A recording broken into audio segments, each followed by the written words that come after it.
If you've been playing Fallout 76 for a while, you've seen the meta shift plenty of times, but honestly, the meta has never been more diverse than it is right now. Don't get me wrong, there are still a few weapons sitting right at the top, but there are so many endgame top tier weapons that people completely sleep on. So today, I wanted to shine a spotlight on some of the most underrated weapons in all of Fallout 76 and explain why they're so good and show you exactly how to get them. And as usual, just a quick heads up before we jump in, this list is not ranked except for number 1.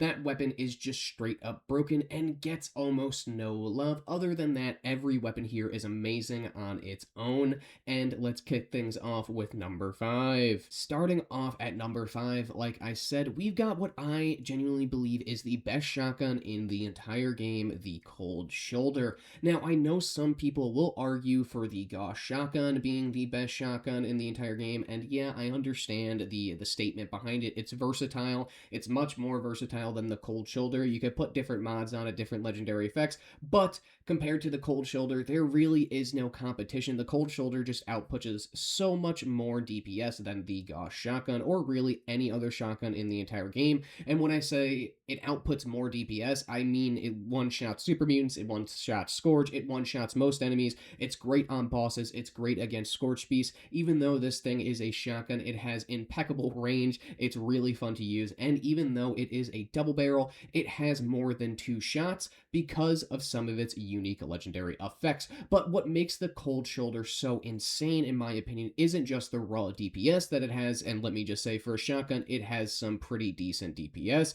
It's the guaranteed unique legendary effects it always comes with. So first up, we have Quad, which is completely unavailable on normal double barrel shotguns and is, pretty unique to the Cold Shoulder when it comes to a double barrel. So this means that instead of 2 shots, you will get 8 shots. So you basically get 8 one-shot kills instead of just 2 one-shot kills. Up next, we have the Paranormal mod, which isn't the most useful in the entire world, but it does 50% bonus damage to cryptids, which I believe also is unique to the Cold Shoulder. I don't think there's any other weapon in the game that does bonus damage to cryptids, or at least any other unique weapon, excuse me. And then finally, we have the whole entire gimmick of this weapon. We have the cryo damage. It slows and freezes enemies on hits.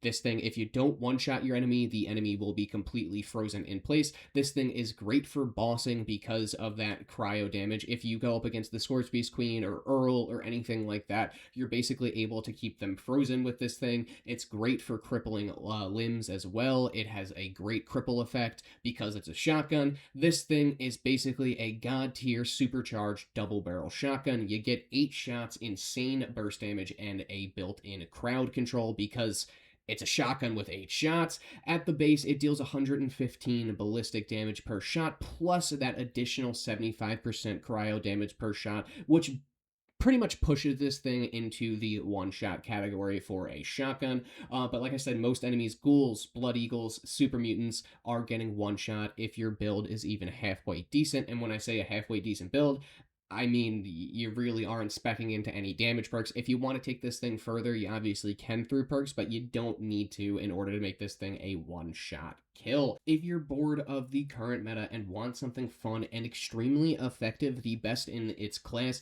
the Cold Shoulder is a no-brainer and is a 100% pick for you. It's been quietly buffed over the last few months as well, and at this point, it's hands down the best shotgun in all of Fallout 76, and it just doesn't get the attention it deserves because everyone is running around on a commando build, and no one's really playing around with shotguns anymore since their most recent nerf, but the Cold Shoulder still stands as one of the most underrated weapons in all of Fallout 76. Now, in terms of how to obtain the Cold Shoulder for yourself, you can buy the Cold Shoulder from Giuseppe, the stamp vendor at the White Springs Resort, for 500 stamps, and I understand that that sounds like a grind because you have to run a bunch of expeditions, but the Atlantic City Most Sensational Game expedition is extremely fast, and you could get this weapon super early as long as you could run those expeditions, or if someone carries you through those expeditions.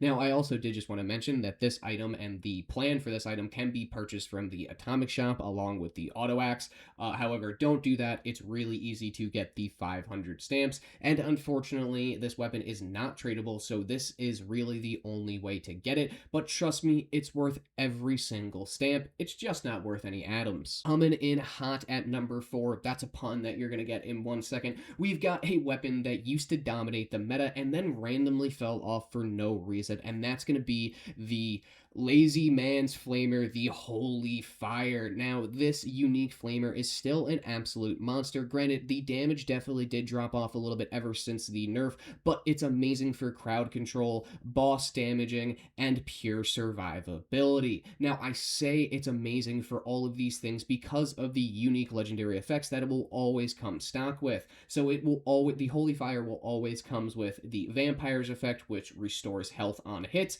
the Rapid legendary effect, which adds a plus 25% attack speed, the Durability legendary effect, which adds a 50% slower break, the Cursed effect, which is 15% damage and 20% attack speed, excuse me, but it just breaks a little bit faster because it has lower durability, and then obviously it has that bonus fire damage because it is a flamer, which is 18 fire damage over 3 seconds, compounding by how often you spray the Holy Fire at whatever enemies you're trying to tag. So let's break that down a little bit because I know that was a lot of legendary perks to go over and you may not understand why it's so positive. So with the vampires, you're constantly healing, you're attacking insanely fast, doing a bonus damage, and your weapon is dealing insane attack speed because of the rapid and the cursed, which is a huge deal for flamers.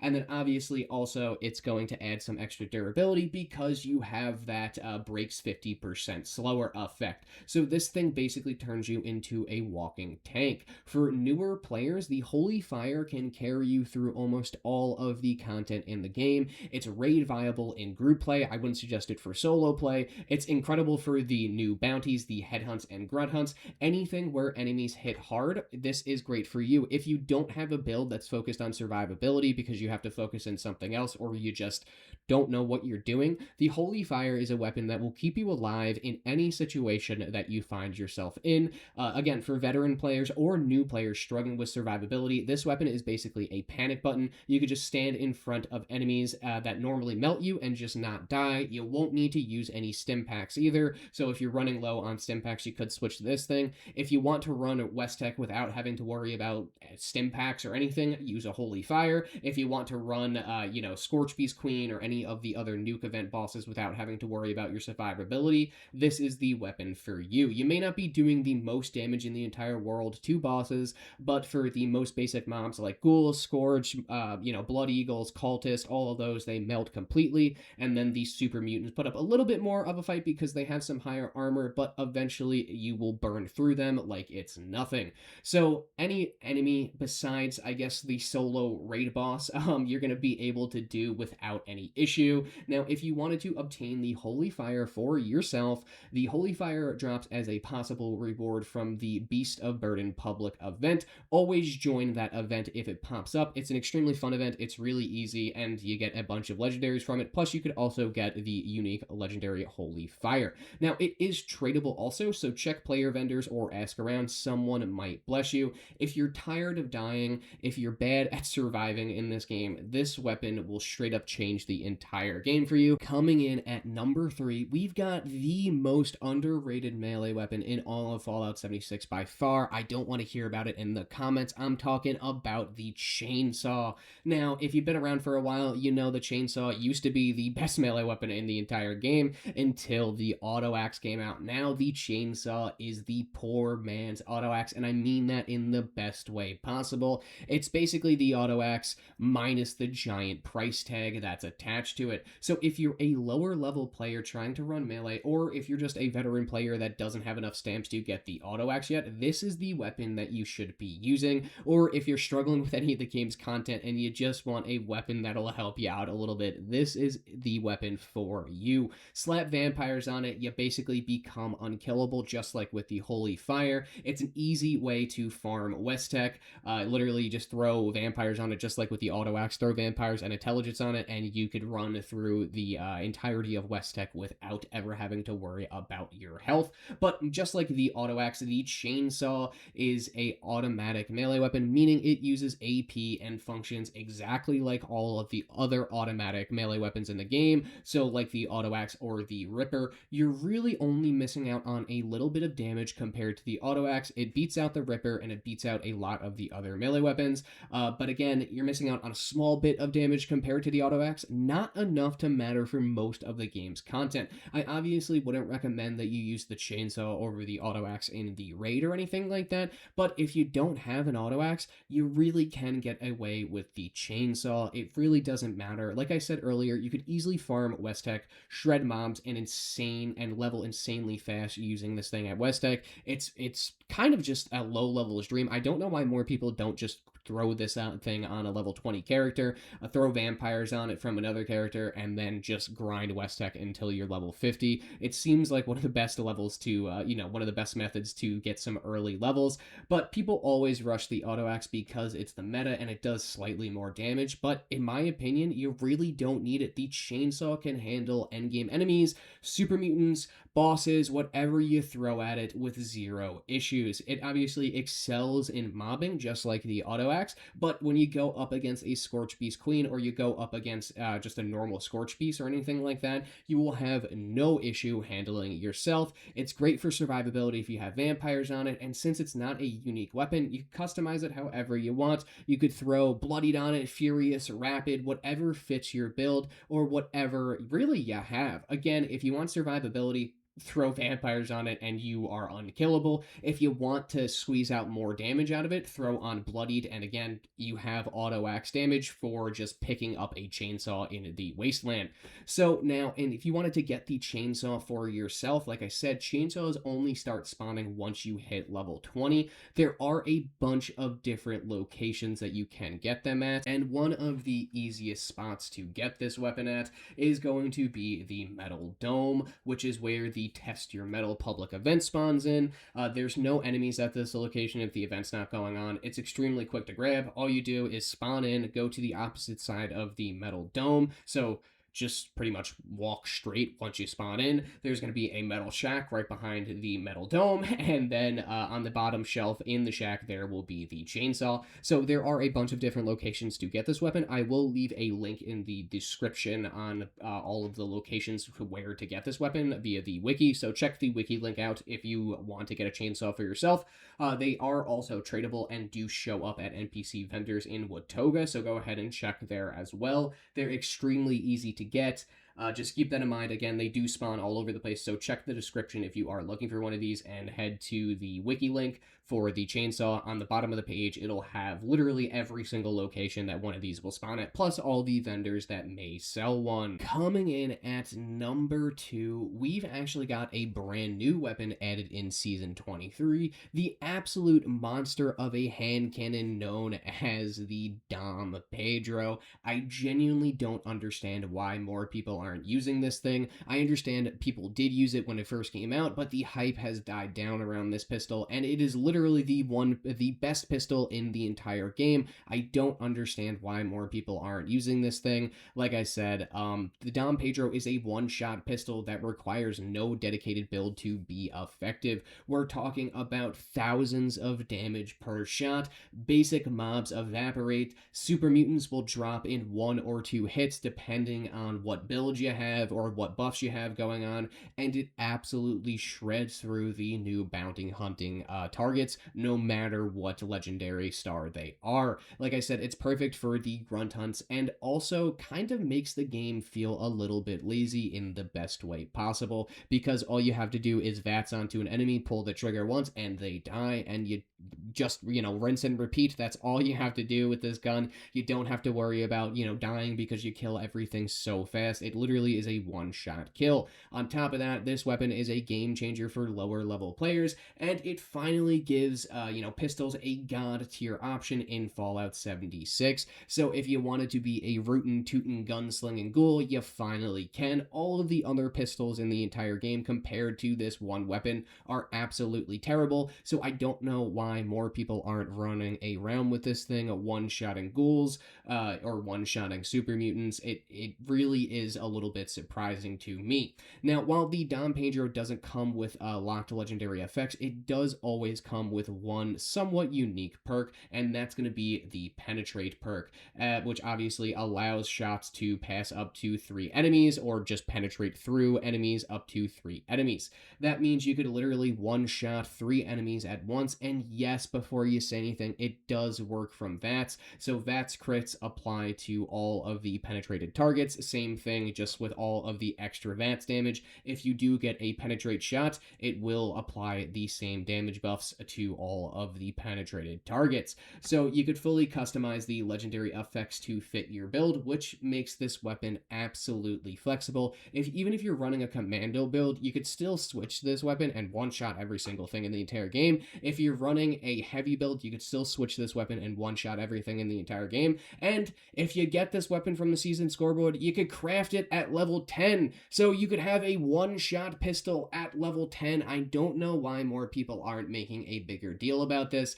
I think it's probably one of the best unique weapons in the entire game, and it's definitely one of the most underrated weapons in the entire game, even though it just came out. I feel like people aren't giving it the attention it deserves. So like I said, if you wanted to get it, it does come from Season 23. So the Dom Pedro is currently available on page 7 of the Season 23 Blood and Rust scoreboard. If you miss it, you miss out, unfortunately. At least for now, Bethesda hasn't confirmed adding it to the game through a gold vendor or anything like that. So if you do want this weapon, you are going to have to act fast, because once Season 23 goes away, this weapon may go away for good as well. But it is one of the most underrated weapons and is just extremely good. I don't understand how this isn't at the top line of the meta. It's usable in literally every single scenario. Finally, we've made it to our number 1 spot, and at our number 1 spot is definitely the most underrated weapon in all of Fallout 76, the V63 Laser Carbine. This thing is basically the Fixer, but an energy weapon. Comparable damage to top tier commando weapons, a massive magazine, great AP efficiency, stealth compatibility. It does everything, and honestly, it's the best energy weapon in the entire game, and one of the best commando weapons in the entire game. It shreds ghouls, Scourge, super mutants, West Tech runs, raids, legendary enemies, nuke bosses. It can do anything, and since it is a energy weapon, it plays perfectly into any of the stealth builds that you have to run with it. This thing is amazing for crowd control, it's amazing for DPS, and it's amazing for bossing. Like the Dom Pedro, it doesn't come with any locked legendary effect, so throw Bloodied on it, throw Furious, throw Quad even if you want to never have to reload and, have a commando weapon that could benefit from the bullet storm mechanic. There's just so many reasons on why this weapon is so underrated. It's amazing, and it even has a unique mechanic, the heat up mechanic that we're going to call it. As the weapon fires, it builds heat, granting up to 100% bonus damage when fully charged. That bonus isn't even necessary to make this thing god tier, it's just an extra insanity on top. It really shines when you're going up against, a Scorched Beast Queen or something like that, and you could just sit there and spray all 100 plus energy cells into that thing at a 100% bonus. And again, if you have Quad, you literally will have over 400 shots in this thing. You won't have to worry about reloading ever, and you could also benefit from the Onslaught mechanic and the Bullet Storm mechanic, increasing your damage in unfounded ways. This thing is just so fun to use. It's great in VATS, it's great as a heavy weapon, it's great for every single playstyle. Now, if you wanted to get your hands on the V63 Laser Carbine, you've got 2 options. The first and terrible option is going to be maxing out your Caravan weapon trader, and then you could buy it that way along with all of the mods. But the Caravan system is terrible, and there is a much easier way that you could get your hands on this weapon straight from level 1. It doesn't matter. So, the easier way, go to Highway Town, head to the bounty board, which is going to be near the Last Resort bar. Right across from the Last Resort bar is going to be the weapon vendor Splint.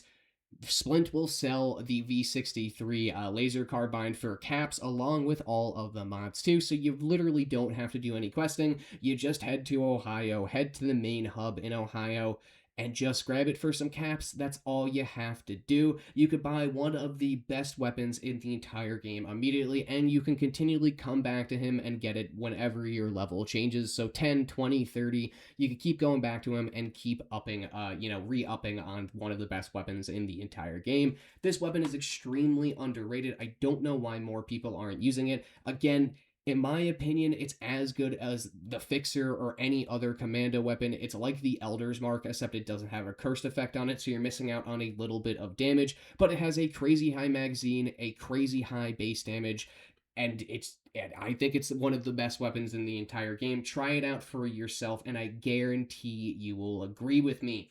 Every weapon on this list can compete with or straight up outperform many of the so-called meta weapons that everyone has been using for the last couple of years. If you think there's another underrated weapon that deserves a spot on this list or the next list, let me know in the comments. Well, ladies and gents of the Wasteland, we've made it to the end of another Fallout 76 video.